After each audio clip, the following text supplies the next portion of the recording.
देखिए, पाकिस्तान तहरीक इंसाफ का बयानिया सख्त नहीं है। पाकिस्तान तहरीक इंसाफ के साथ ज्यादतियाँ बहुत ज़्यादा हो चुकी हैं। इस कौम के साथ ज्यादतियाँ बहुत ज़्यादा हो चुकी हैं। इस कौम का मैंडेट चुराया गया है। 8 फरवरी के इलेक्शन के नताइज को माना नहीं है। इलेक्शन कमीशन ऑफ पाकिस्तान ने उसको मैनिपुलेट किया है। इलेक्शन कमीशन ऑफ पाकिस्तान ये काम अकेले नहीं कर रही। इलेक्शन कमीशन ऑफ पाकिस्तान की पुष्टबनाई पे एक इदारा खड़ा हुआ है। उस पुष्टबनाई की वजह से आरओ के दफातर बंद किए गए हमारे कैंडिडेट्स के। उसके बावजूद फॉर्म 45 हमारे पास मौजूद है, उसके बारे में फैसला नहीं कर रहे। खुद सुप्रीम कोर्ट ने कह दिया कि जो पीटीआई को इलेक्शन नहीं लड़ने दिया इलेक्शन कमीशन ऑफ पाकिस्तान ने, वो एक गैर आईनी फैसला था कि कानूनी आईनी इदारे ने गैर आईनी फैसले किए।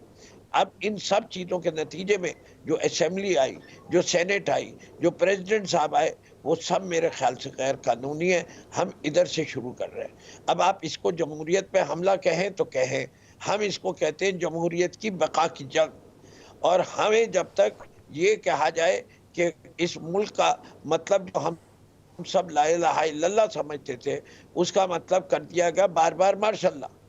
तो ये बार बार मार्शल्लाह लाने वालों के अंदर अगर जो लोग मार्शल्लाह लाए उनको हम तारीफें करें, जिन्होंने आइन को अपने पैरों तले रोंदा उनकी तारीफ करें, तारीख को मस्ख करें, ये हमारे लिए मुमकिन नहीं है। यानी फिरदौस साहब, अगर मुख्तसरन की तारीख और आपकी पसमानदी के पीछे क्या है? ये यानी पाकिस्तान तहरीक इंसाफ ने फैसला कर लिया है कि अब मुज़ाकरात नहीं होंगे। अब डायरेक्ट जो है, जो भी सूरत हाल हुई उस पर जो भी बयानबाजी हुई या जो भी कर सके आप लोग वो करेंगे, लेकिन मुज़ाकरात अब आप लोग नहीं चाह रहे।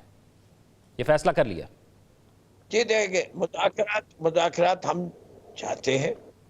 क्यों चाहते हैं? इससे कि इसमें मेरे कौम की भलाई, लेकिन जो हकीकत है वो भी बयान करनी है। मुज़ाकरात हमने कहा हम उनसे चाहते हैं जो इस वक्त जमहूरियत के रास्ते में सबसे बड़ी रुकावट है। जमहूरियत के रास्ते में सबसे बड़ी रुकावट जो है वो हमारे जर्नैल हजरात हैं।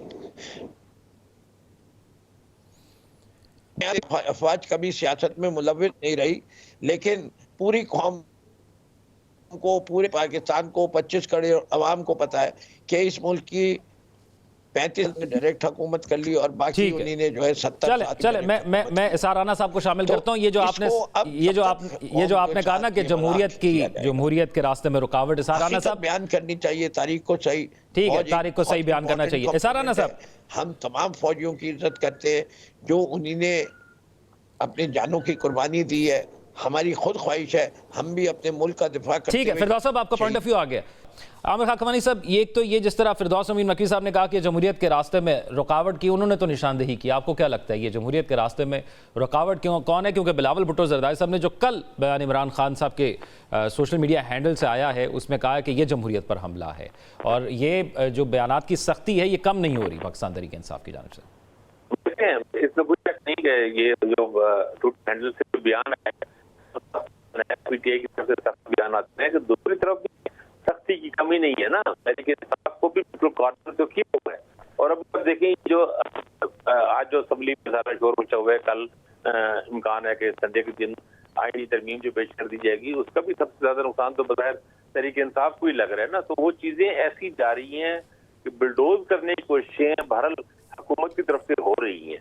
देखिए, हुकूमत को एक, चूंकि उनके पास देने को ज्यादा कुछ भी होता है और माहौल को खुशगवार रखना बुनियादी तौर पर हुकूमत की जिम्मेदारी होती है। जो अपोजिशन होती है वो थोड़ा सा टेम्परामेंट, सियासी टेम्परेचर को हाई करती है, टेम्परेचर बढ़ाती है, और हुकूमत हमेशा टेम्परेचर कम रखती है, नॉर्मल हालात रखती है ताकि उसको जो अपनी चीजें डिलीवर करने की तरफ हो। तो बदकिस्मती से हमारी हुकूमत की तरफ से भी कोई ज्यादा कोई मुस्बत नहीं है। अभी आप ख्वाजा आसिफ के बयान देख लें आप, ख्वाजा आसिफ हर रोज एक शोले बरसात बयान देते हैं, आग बरसा दे, जिस लोग बारिश की जाती है वैसे कर रहे। तो उधर भी दोनों तरफ से वो कहते हैं ना, आग दोनों तरफ से बराबर लगी हुई। लेकिन बहरहाल तहरीक इंसाफ को, जिनकी एक तरह की विक्टिम पार्टी है, उसके लीडर भी ज़ाहिर है, बानी भी उसकी जेल में है, उसके अक्सर लीडर भी जेलों में है, और उनको काफी सारे अदालती केसेस भी बहुत ज्यादा मसाइल के शिकार है। ये तो सारी चीजें हैं ना, तो वो पार्टी जब मुश्किलों के शिकार हो, आपको कहीं ना कहीं, मैं हमेशा ये बात करता हूँ और कई प्रोग्राम से पहले भी बात की है, कोई सीबीएम इसके भी होते हैं, पॉलिटिक्स में भी होते हैं, कॉन्फिडेंस बिल्डिंग मेजर्स होते हैं, तो वो पॉलिटिक्स में और पार्लिमानी पॉलिटिक्स में भी होते हैं। तो कुछ इनको भी ऑफर करना चाहिए ना। मतलब आप अगर आईनी तरमीम ला रहे हैं, अदलिया के हवाले से मेजर तरमीम आ रही है, आज मैं देख रहा था सेनेट में शिबली फराज ने पीटीआई की उन्होंने तकरीर की और उन्होंने ठीक कहा कि कोई तरमीम है तो वो अपोजिशन से शेयर करें ना। अगर आइन में कोई तरमीम एक बहुत बड़ी बात होती है ना, एक मेजर चीज है, कोई एक्ट तो नहीं है, बिल तो नहीं ला रहे, कोई मेजर अमेंडमेंट ला रहे हैं, तो उसके लिए चाहिए अपोजिशन से उनको ऑन बोर्ड लेना, उनके साथ शेयर करें, वो एक कानूनी कायमा कमेटी में।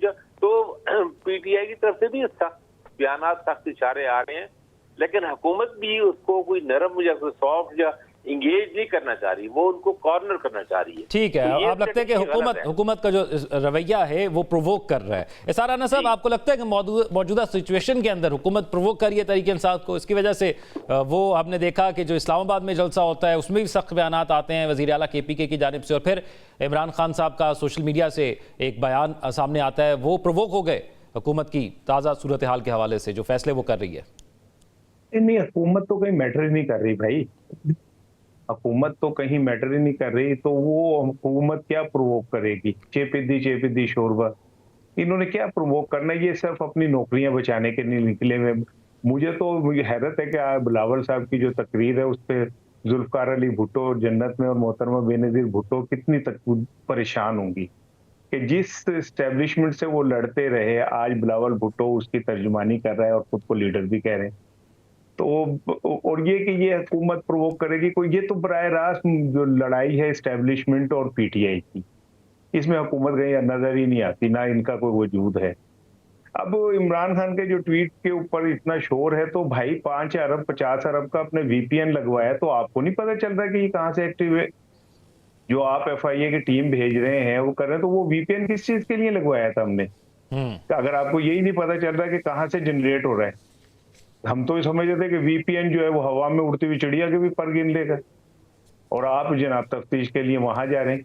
और मेरी एक और बात सुन लीजिएगा जी, किसी कोई गलत करता है रियासत के खिलाफ, तो खुदा की कसम मैं अपनी रियासत के साथ खड़ा हूं, मैं अपने इदारों के साथ खड़ा हूं, लेकिन इसके नाम के ऊपर हम लोगों की जबान काट दें, ये भी ठीक नहीं है ना। आप उसने उनको खान साहब ने कोई ट्वीट किया, उस पर आप रद्द-ए-अमल दे रहे हैं। तो जो वजीर आजम ने ट्वीट किया था कि 50 रुपए जो है पेट्रोल की कीमत कम हो गई, बीइंग प्राइम मिनिस्टर, VPN इस्तेमाल करके, जो कानूनी तौर पे उन्हें नहीं करना चाहिए था, करके उन्होंने जो झूठ बोला था उस पर कोई बात हुई।